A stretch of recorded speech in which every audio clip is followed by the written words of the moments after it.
On this video we're taking a look at our MLB parlay for the games that are happening on Monday, April 18, 2022. Welcome back to High Stakes, let's get straight into it. Also, don't forget to subscribe to get notified as soon as we release these sport prediction videos, and if you would like more betting tips and predictions, then check out our Patreon in the link down below. Our new Patreon is a way for us to help you improve your chances of making more money.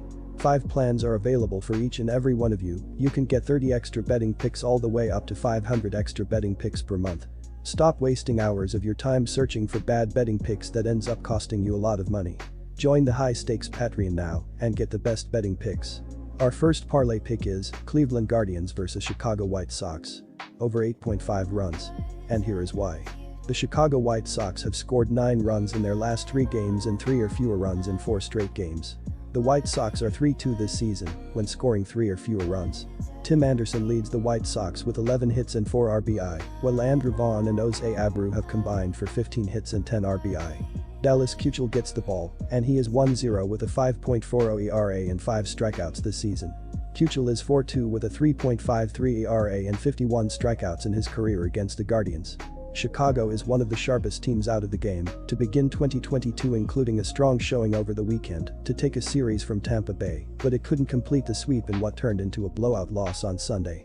After falling behind 4-0 in the top of the first, Chicago started to gain ground when Gavin Sheets got hit by a pitch with the bases loaded in the fourth before Adam Engel scored on a passed ball 1 inning later, yet it wasn't enough to mount a serious rally even with Sheets going deep in the ninth.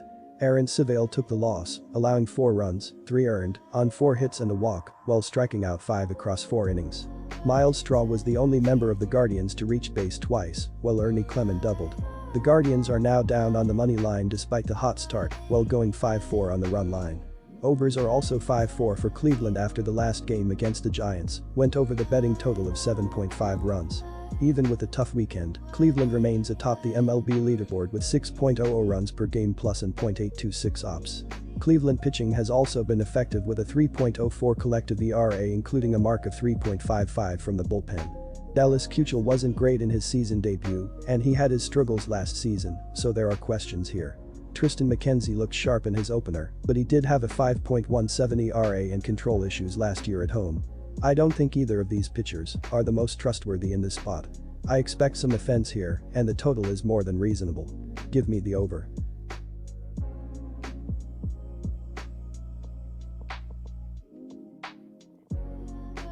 Arizona Diamondbacks vs Washington Nationals.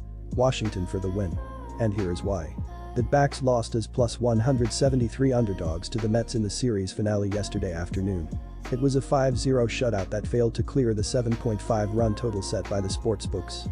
Arizona wasn't able to get much offense going, and that's been a constant throughout the early going of the season. They were only able to muster up 5 hits over the span of the game, with 5 different players recording hits. Humberto Castellanos made the start for Arizona and pitched really well. The right-hander lasted 4.0 shutout innings and only allowed 1 hit. Arizona opened the season with an impressive win over San Diego, but wins have been few and far between thus far. The Diamondbacks lost 4 straight games after that win over the Padres before beating Houston in extra innings last Wednesday. They had another disappointing series at New York over the weekend, losing 2 out of their 3 games. Arizona has been the MLB's worst offensive team through the first 10 games of the year, batting just .152 as a team. The Diamondbacks are led by designated hitter Seth Beer, who has 8 hits and 20 at-bats. Second baseman Ketel Marte ranks second with 6 hits. The Curly W's have dropped 2 straight games and 3 out of the 4 that they played in Pittsburgh this past weekend. Sunday's final was 5-3 in favor of the Pirates in a contest that saw the Nationals as -111 favorites prior to the game. The Nats took a 3-0 lead in the second inning thanks to an RBI single from Riley Adams and a 2 RBI single from Victor Robles. But it was all Pittsburgh after that as they scored 5 straight runs. Patrick Corbin started for Washington and allowed 2 earned runs over 5.1 innings of work. He was chugging along just fine until the 6th inning rolled around, where he surrendered 3 runs, 2 earned. Washington got off to a terrible start this season, losing 3 straight games against the Mets. The Nationals are not expected to be a contender in the National League East this year. They bounced back from the rough start with 4 wins in their next 6 games, taking 2 out of 3 games at Atlanta. Washington struggled in its series at Pittsburgh over the weekend, losing 3 out of its 4 games against the Pirates. The Nationals lost the final 2 games of the series by 2 runs each. They have been decent at the plate so far this year, ranked number 16 in batting average, .232. Bumgarner's name along will garner some betting action, but he has not been a great starter over the last few seasons. He has decent numbers thus far in 2022, but he is not going deep into his starts. Arizona certainly does not have enough of a pitching advantage to overcome the offensive discrepancy in this matchup. The Nationals have way more firepower at the plate, as Bell and Soto are both elite hitters. Gray bounced back from a rough outing against the Mets with a strong performance against Atlanta, which bodes well for his expected success against the worst defense in baseball. Our third parlay pick is New York Mets vs San Francisco Giants. New York Mets for the win. And here is why. San Francisco had a couple of good games Friday, 4-1 win, and Saturday, 4-2 win, versus the Guardians. In the Sunday finale, the Giants scored 2 runs in 4 different innings during an 8-1 win. Alex Wood managed 5.0 innings with no earned on 2 walks and 4 hits in the start. San Francisco won their 4th straight game as they rallied late to down the Guardians Saturday to set themselves up with a chance at a sweep. The Giants entered Sunday tied with the Rockies and Dodgers atop the NL West with a 6-2 mark.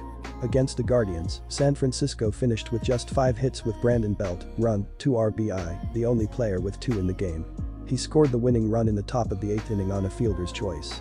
Anthony DeSclafani didn't factor in the decision as he threw 4.2 innings, allowing 2 runs on 5 hits with no walks and 4 strikeouts. Dominic Leone, 1-0, earned the win with a scoreless 7th inning, allowing no hits or walks while striking out 1. Jake McGee threw a scoreless 9th, allowing 1 hit with 1 walk and 1 strikeout to earn his first save. New York had their 3-game win streak snapped as they were beaten by Arizona at home Saturday in the middle game of their 3-game set. The Mets entered Sunday leading the NL East by 1.5 games over the Braves with a 6-3 record.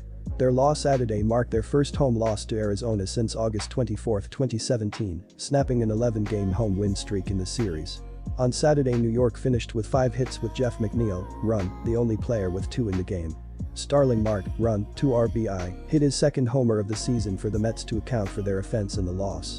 Carlos Carrasco didn't factor in the decision as he threw 5 scoreless innings, allowing 3 hits with 2 walks and 8 strikeouts. Joely Rodriguez, 0-1, took the loss in relief as he threw 1 inning, allowing 1 run on 1 hit with no walks and 2 strikeouts. We're looking at a matchup between a pair of teams that went in Sunday owning at least a share of a division lead in the National League. Cobb was solid in his season debut against the Padres, fanning 10 hitters in his outing, which was one of his better showings in recent years. Megill has stepped up in the absence of Jacob deGrom, turning in 10.1 scoreless frames in his first 2 starts this year. The Mets have found a capable ancillary starter that will inevitably slot in behind deGrom and Scherzer as the season wears on. Their concern will be whether they can generate enough offensive production. In this one, I'll buy into the production of Megill a little more than what I will of Cobb, given he has only 1 start under his belt. Give the edge to the Mets here.